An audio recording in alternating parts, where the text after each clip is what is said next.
आतिशी 21 सितंबर को लेंगी मुख्यमंत्री पद की शपथ। एलजी ने सरकार बनाने के लिए बुलाया।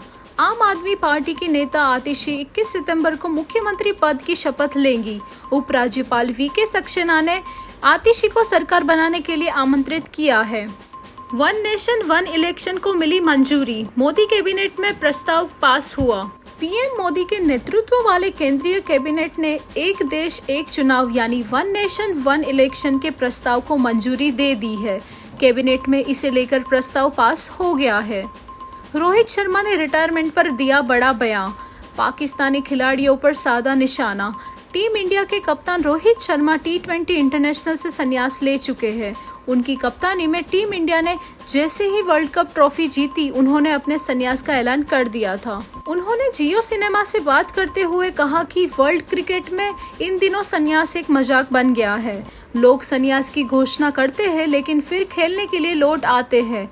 भारत में ऐसा नहीं हुआ है। हालांकि मैं अन्य देशों के खिलाड़ियों को देख रहा हूँ, वे संन्यास की घोषणा करते हैं लेकिन फिर यू टर्न लेते हैं, जिसके कारण आपको पता नहीं होता है कि वास्तव में कौन रिटायर हो चुका है। देश की इकोनॉमी का आकार आसानी से 2030 तक हो सकता है दोगुना। जाने नीति आयोग के सीईओ ने और क्या कहा। 2047 तक भारत जनसांख्यिकी के लिहाज से दुनिया के सबसे युवा देशों में से एक होगा, जो समृद्धि और अग्रसर होगा, जिसकी अनुमानित प्रति व्यक्ति आय लगभग 18,000 से 20,000 अमेरिकी डॉलर होगी। नीति आयोग के सीईओ BBR सुब्रमण्यम ने बुधवार को कहा कि भारत 2030 तक अपनी अर्थव्यवस्था का आकार आसानी से दोगुना कर सकता है। Public affairs forum of India द्वारा आयोजित एक कार्यक्रम में सुब्रमण्यम ने कहा कि जलवायु परिवर्तन भारत के लिए जलवायु प्रौद्योगिकी में अग्रणी बनने का एक अवसर है। उन्होंने कहा कि हमारी अर्थव्यवस्था 2030 तक आसानी से दोगुनी हो जानी चाहिए। वित्त वर्ष 2026-2027 तक तीसरी सबसे बड़ी अर्थव्यवस्था बनने की भारत की महत्वाकांक्षा के लिए एक सुसंगत भव्य रणनीति की जरूरत है। वर्तमान में अमेरिकी डॉलर के संदर्भ में भारत नाम मात्र के संदर्भ में लगभग 3.7 ट्रिलियन अमेरिकी डॉलर के आकार के साथ पांचवी सबसे बड़ी अर्थव्यवस्था है। इतने वर्षों में भारत बन जाएगा वैश्विक ऊर्जा का पावर हाउस। केंद्रीय मंत्री हरदीप सिंह पुरी ने अमेरिका में किया दावा। भारत अपनी ऊर्जा जरूरतों को पूरी करने के साथ ही साथ अब दूसरे देशों के लिए भी ऊर्जा उत्पादन करेगा। केंद्रीय मंत्री हरदीप सिंह पुरी ने अमेरिका में दावा किया कि अगले 20 साल में भारत वैश्विक ऊर्जा की 25% मांग पूरा करेगा। मंत्री ने भारत की चुनौती को ऊर्जा त्रिविधता के रूप में पेश किया और उपलब्धता, सामर्थ्य तथा सफल हरित बदलाव के बीच संतुलन स्थापित करने की आवश्यकता पर बल दिया। पुरी ने कहा, हमें हरित बदलाव को प्रबंधित करने और इसमें सफलता प्राप्त करने की अपनी क्षमता पर पूरा भरोसा है। आतिशी पर स्वाति मालीवाल ने फिर साधा निशाना। बोली, उनके माता पिता के SAR गिलानी से थे गहरे संबंध। दिल्ली की नई मुख्यमंत्री के नाम की घोषणा हो चुकी है। आतिशी दिल्ली के CM बनने जा रही है। इसी बीच लगातार राज्यसभा सांसद स्वाति मालीवाल आतिशी पर निशाना साध रही है। उन्होंने मंगलवार को सोशल मीडिया साइट X पर निशाना साधते हुए कहा कि दिल्ली के लिए आज बहुत दुखद दिन है, भगवान दिल्ली की रक्षा करे। स्वाति ने सोशल मीडिया हैंडल X पर पोस्ट कर कहा, आज दिल्ली की मुख्यमंत्री एक ऐसी महिला को बनाया जा रहा है जिनके परिवार ने आतंकवादी अफजल गुरु को फांसी से बचाने के लिए लंबी लड़ाई लड़ी। उनके माता पिता ने आतंकी अफजल गुरु को बचाने के लिए माननीय राष्ट्रपति को दया याचिकाएं लिखी। केजरीवाल घर और गाड़ी समेत सारी सरकारी सुविधाएं छोड़ेंगे, सुरक्षा को भी खतरा, बोले संजय सिंह।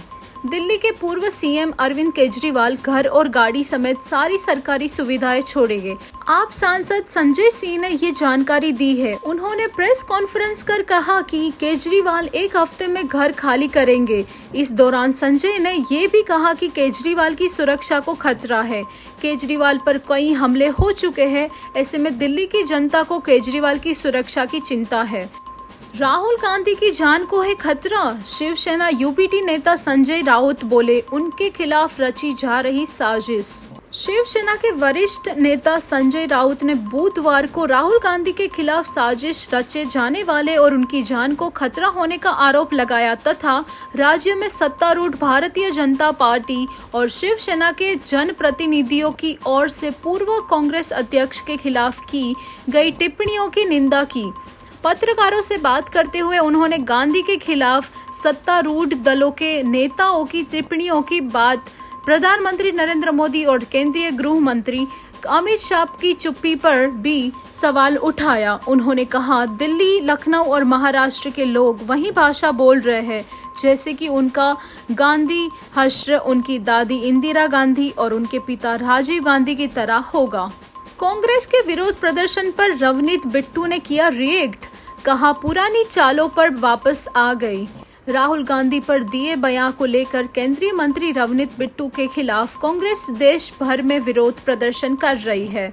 इसी बीच दिल्ली का एक वीडियो सामने आया है जिसमें भारतीय युवा कांग्रेस के सदस्य विरोध प्रदर्शन कर रहे हैं, जहां आगजनी भी की गई। इसे लेकर बीजेपी नेता और केंद्रीय मंत्री रवनीत बिट्टू ने कांग्रेस पर निशाना साधा है। केंद्रीय मंत्री रवनीत बिट्टू ने कहा, कांग्रेस अपनी पुरानी चालों पर वापस आ गई है। जो कोई भी गांधी परिवार को उजागर करेगा उसे 1984 के सिख दंगों की याद दिलाते हुए आगजनी और हिंसा की धमकियों का सामना करना पड़ेगा। क्या इसे ही वे अपनी मोहब्बत की दुकान कहते हैं? लोग देख रहे हैं और नोट कर रहे हैं। बता दें कि राहुल गांधी को लेकर दिए बयान को लेकर कांग्रेस रवनीत बिट्टू के खिलाफ प्रदर्शन कर रही है। कौन है दिल्ली सीएम आतिशी के माता पिता जिन पर मचा है बवाल? क्या आरोप, जाने। आम आदमी पार्टी के विधायक दल की बैठक में आतिशी तो दिल्ली की नई मुख्यमंत्री के रूप में नामित किया गया है। खुद पार्टी के राष्ट्रीय संयोजक अरविंद केजरीवाल ने आतिशी के नाम का प्रस्ताव रखा था। इसके साथ ही आतिशी दिल्ली की तीसरी महिला मुख्यमंत्री होने जा रही है। हालांकि ये खबर सामने आते ही आतिशी के परिवार को लेकर बवाल शुरू हो गया है। आतिशी के माता पिता पर आतंकियों के समर्थन तक की आरोप लगे हैं। तो आइए जानते हैं कि दिल्ली के नए सीएम आतिशी के बारे में कुछ खास बातें। दिल्ली की नई मुख्यमंत्री आतिशी के माता पिता नाम तृप्ता वाही और पिता का नाम विजय सिंह है। रिपोर्ट्स के मुताबिक विजय सिंह पंजाबी मूल के राजपूत समुदाय से है। आतिशी के माता पिता दोनों ही दिल्ली यूनिवर्सिटी में प्रोफेसर रहे हैं। रिपोर्ट्स की माने तो तृप्ता वाही और विजय सिंह दोनों वामपंथी झुकाव वाले हैं। इसीलिए उन्होंने आतिशी को मार्लेना उपनाम दिया, जो कि मार्क्स और लेनिन से लिया गया है। हालांकि आतिशी ने अपने नाम से मार्लेना शब्द को हटा दिया है। इसी के साथ आज की न्यूज़ यहीं समाप्त होती है। बने रहे TNT के साथ for more such informative news.